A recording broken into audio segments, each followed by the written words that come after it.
مولانا عبدالقدوس گنگوئی رحمۃ اللہ علیہ عمر رسیدہ بزرگ تھے، صاحب حال تھے، اور قرآن حکیم سے انہیں بہت شغف تھا۔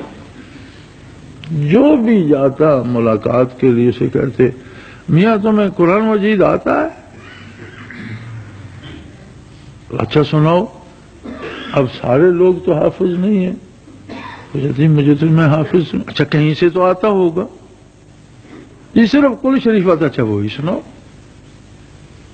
سورۃ فاتحہ سنا دو، وہ تو نماز میں روز پڑھتے ہو، بیٹھو سناؤ۔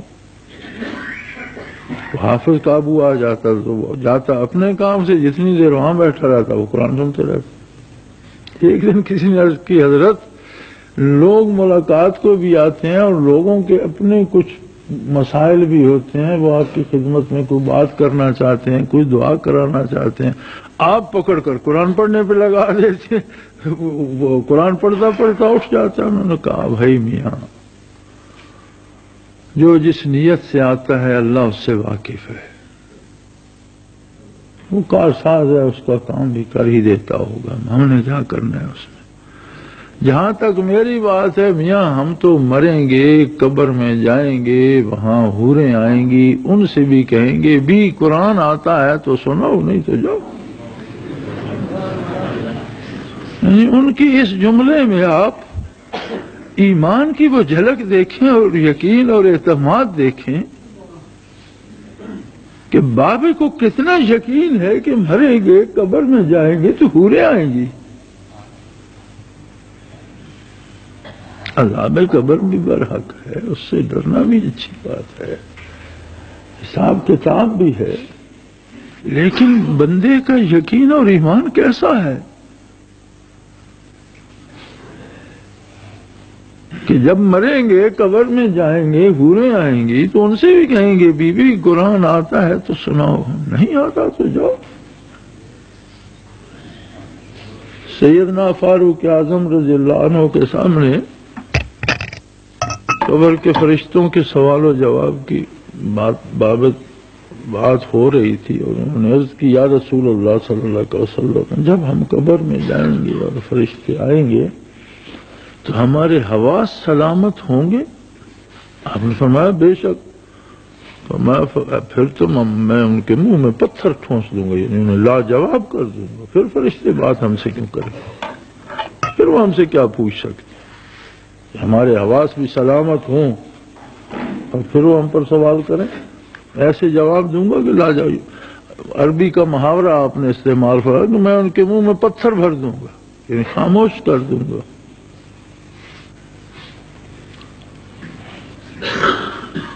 اولیاء اللہ کے احوال میں ایک بڑے بارے میں نے پڑھا، کسی نے برزخ میں ان سے پوچھا کہ بھئی کیسے گزری جب قبر میں پہنچے، فرشتے آئے تھے، کیا کیا ان سے؟ ہاں آئے تھے، کیا ہوا؟ آتے ہی انہوں نے سوال کر دیا مر ربوں کا، تو میں نے کہا کہاں سے آئے ہو؟ آسمانوں سے۔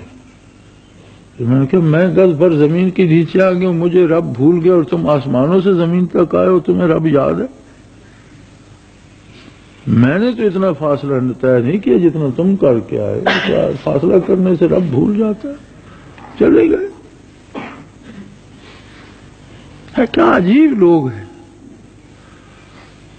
سارے انسان ہیں اسی طرح، مٹی کے پتلے، انہیں گرمی سردی بھوک پیاس دوستی دشمنی سب کچھ یہاں سے جھیل کر گئے ہیں۔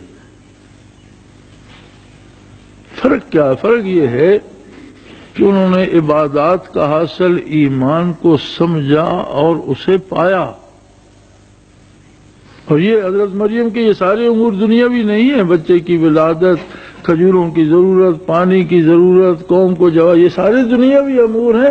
قادر مطلق خود بتاتا گیا کہ اب یہ کرو، اب یہ کرو، اب یہ کرو۔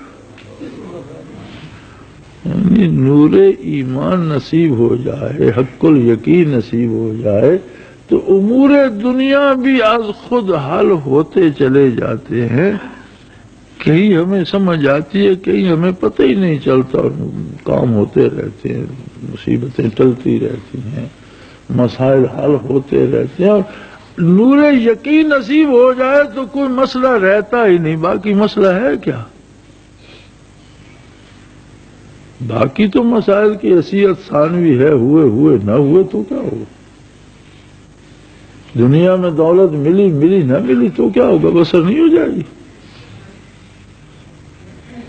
کسی کو عہدہ مل گیا نہ ملا تو جسے عہدہ نہیں ملتا اس کی زندگی کٹ نہیں جاتی۔ سو میرے بھائی، مقدم دین ہے اور اس کے تابع دنیا ہے۔ دنیا کو چھوڑنا اسلام نہیں ہے، دنیا کو دین میں ڈھالنا اسلام ہے۔ اللہ کریم وہ نور یقین عطا فرمائے جو امور دنیا کو بھی اتباع رسالت میں ڈھال دے اور دنیاوی کاموں کو عبادت کا درجہ دے دے۔ آخر دعوانا ان الحمدللہ رب العالمین۔